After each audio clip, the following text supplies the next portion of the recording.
PT na região e no Amazonas.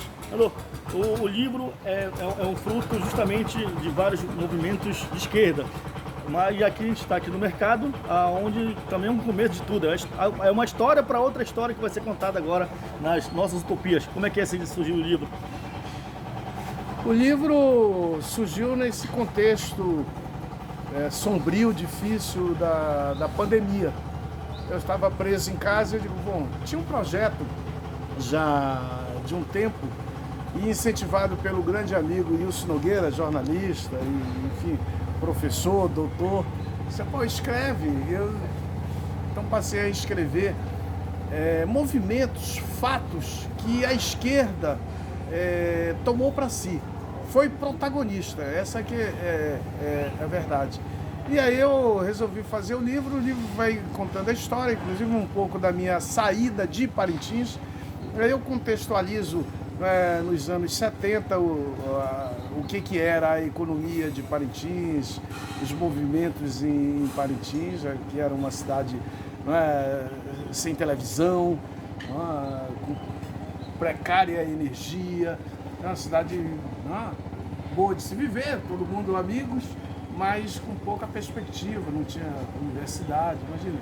Aí fui para Manaus para estudar e trabalhar. Fui morar na casa dos estudantes e dali foi um fio condutor, estudar no colégio agrícola, fui para o INCRA, trabalhar no INCRA, foi uma experiência interessante, porque no INCRA eu pude tomar ciência de 3 grandes projetos que aconteceram na Amazônia. Até hoje nós precisamos ainda estudar com profundidade, que foi a abertura da Transamazônica, e às vezes a gente fala da Transamazônica e não leva em consideração que a Transamazônica entra no sul do Amazonas, passa por Humaitá, Lábrea e liga com Porto Velho. A BR-319, que liga o Manaus com Porto Velho, e a BR-174, de um impacto, o impacto social, o impacto ambiental até hoje dessas 3 grandes obras que aconteceram ali na década de 70. Então, assim, no INCRA eu pude me deparar com essas obras marcantes de uma concepção de ocupação da Amazônia por conta da ditadura militar. São obras que a gente precisa estudar. Até hoje elas estão aí, são um desafio, porque ela mexeu profundamente com a Amazônia.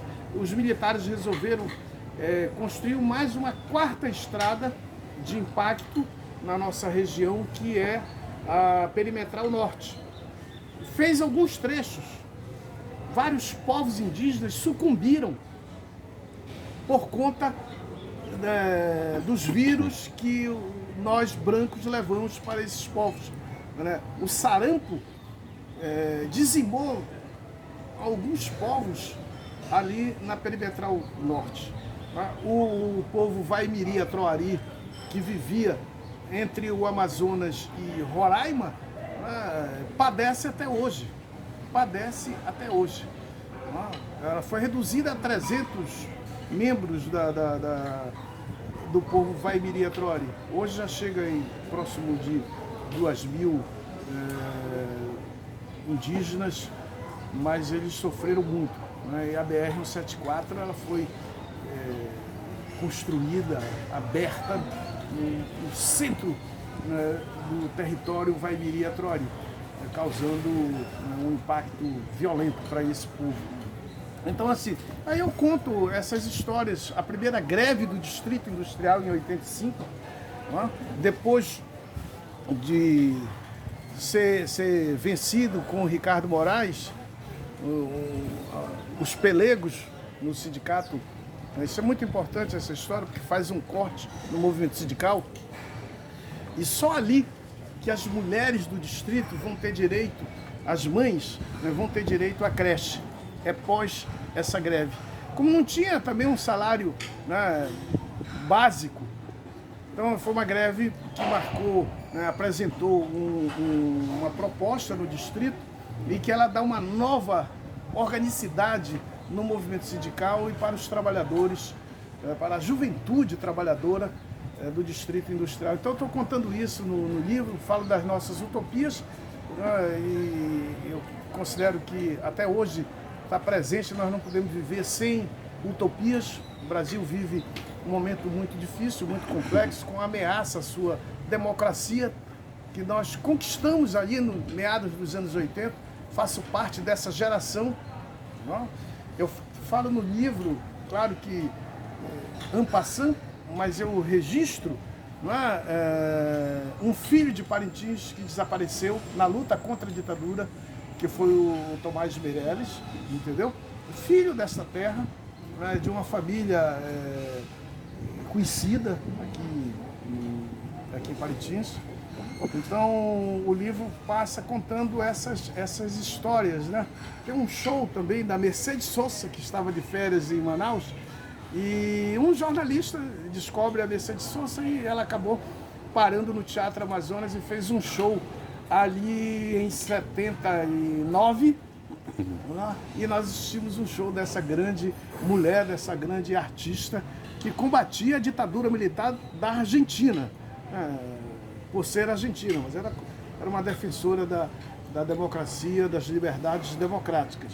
Então, eu conto isso nesse livro, né, que são várias passagens, a história da meia passagem do transporte coletivo, que vigora em Manaus até hoje, foi conquistada ali em 1980, e eu participei, né, desse processo ao lado de dezenas de jovens daquela geração que enfrentou a ditadura militar, que organizou parte do movimento estudantil, né, através do DU, através do DCE e dos centros acadêmicos nos cursos. Então o livro trata disso, tem algumas fotografias interessantes.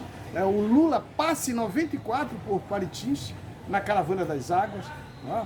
Então eu vou descrevendo essa passagem do Lula em Barreirinha, em Urucurituba. Teve um encontro muito bonito com o povo Sateré Maué. E acabou que o que ia ser uma reunião virou um ritual da dança da tucandeira. O Lula se meteu, saiu de lá ensopado de suor. Esse foi o ato em Barreirinha.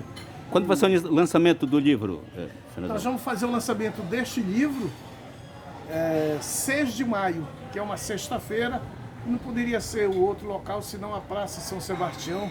Está lá a banca do seu Joaquim. O Joaquim tem uma banca que vende livros sobre a Amazônia. E nós vamos fazer ali o lançamento. É uma sexta-feira, né? Com certeza vai ter um violão, uma voz de algum artista nosso, né? E vamos lançar o livro. São nossas utopias.